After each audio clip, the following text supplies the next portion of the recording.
Adesso vi dico i 5 problemi che volevo risolvere con questo paracoppa. Allora, il primo problema che volevo risolvere è il passaggio dell'aria. Volevo fare un paracoppa grande per poter stivare accessori come attrezzi e acqua, ma pur dovendolo fare grande mi era assolutamente necessario creare un grande passaggio d'aria di fianco al motore. Perché? Perché davanti, nella zona sinistra del motore, c'è uno scambiatore acqua-olio, dove c'è il filtro dell'olio del T7, c'è uno scambiature acqua-olio. Cosa significa? Che ci sono due tubi dell'acqua, del circuito di raffreddamento dell'acqua, che raffreddano il circuito dell'olio per tenere la temperatura del motore più bassa. Questo perché il T7 c'è un motore che scalda abbastanza. Allora, oltre a dargli una linea che tende a tirare dentro l'aria e a farla passare tra le grate, il passaggio dell'aria del mio paracoppa è al 100%, vi faccio vedere. Le alette, quando sono inclinate, non sembra, ma in realtà offrono un passaggio completo dell'aria, al 100%. Questo era il primo punto. Punto 2, robustezza. Lasciatemi dire che il mio mestiere principale è la lavorazione di lamierati, quindi io lavoro circa 50 tonnellate di alluminio ogni anno. Quindi non sono proprio sprovveduto per quanto riguarda leghe o cose di questo tipo. È più importante scegliere la lega giusta di alluminio che non gli spessori. Questa è la lega perfetta per questo tipo di lavorazione, è estremamente robusta, è autorinvenente. Cosa significa? Che lo puoi saldare e il materiale non diventa morbido, diventa un po' più morbido, si cuoce, ma nel giro di 5 giorni torna nello stato originale, quindi durissimo. E può essere piegato, non tutti gli allumini possono essere piegati, possono formare delle cricche e nel tempo spezzarsi. Questo è il materiale perfetto. Comunque sia, ho esagerato anche un pochettino con la robustezza, in quanto i fianchi sono da 3 mm, anche il davanti, e il sotto è da 5 mm. Quindi non è robusto, è robustissimo. 3 punti di fissaggio. Allora, il paracoppa originale ha 4 punti di fissaggio ed è fissato nella culla praticamente del motore, nei due tubi che fanno la culla della moto, scusate, sotto il motore.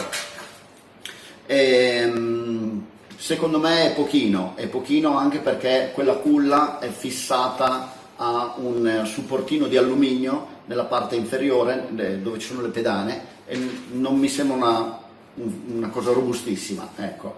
Secondo me è una zona critica. Io ho un po' esagerato e sono andato a creare altri punti di fissaggio, vi faccio vedere. Intanto i fissaggi originali sono questi e più o meno questi. In realtà questi vengono fissati a una barra di acciaio inox che unisce il telaio davanti, quindi è ancora più robusto perché viene legato tutto assieme. Poi ci sono 2 punti di fissaggio in alto nel telaio, vengono fissati qua, quindi è appeso e questo gli permette di lavorare in maniera differente. In più c'è un'area molto importante che è questa. Quest'area qua viene fissata vicino al leveraggio del monoammortizzatore ed è una zona del telaio molto robusta. Quindi avendo 8 punti di fissaggio anziché i 4 originali ed essendo distribuiti lungo la moto e anche in punti molto robusti, questo gli dà una robustezza che per esempio quello di serie non ha. 4. Protezione e leveraggio. Allora, ho visto e letto tante cose sulla protezione del leveraggio. Secondo me ho sentito pareri molto discordi. Secondo me è un errore. Il leveraggio del T7, diciamo che quando la ruota è completamente sollevata quasi, o comunque col peso zero, il leveraggio esce dalla linea della moto. c'è da dire due cose. Uno, come la ruota scende, il leveraggio, come col pilota sopra, il leveraggio praticamente sparisce, quindi è un problema minore. Due, andare a proteggere completamente il leveraggio, secondo me è una sciocchezza, perché se uno salta da non so, anche solo mezzo metro e prende un sasso, un tronco, qualcosa del genere, 200 rotti chili di moto più 90 kg o insomma quel che è il pilota, qualsiasi protezione viene pareggiata, viene schiacciata, creando il problema che dopo il leveraggio andrebbe a toccare la nostra protezione. Questa è una sciocchezza.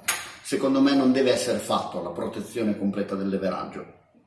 Farla troppo robusta significa potenzialmente danneggiare il telaio, io credo.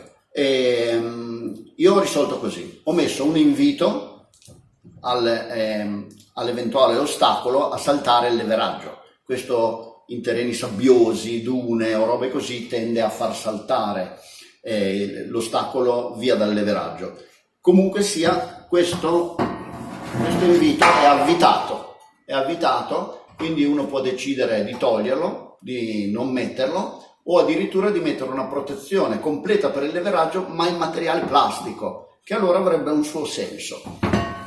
E questo è come io ho affrontato il problema del leveraggio.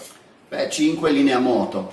La T7 secondo me giustamente nasce con una moto povera di grafiche, povera di plastiche, sembra una moto povera, no? Ma per me è un punto forte, perché invita i proprietari o i vari preparatori a creare un qualcosa di speciale, per rendere speciale questa moto, un po' come l'Harley una volta, no?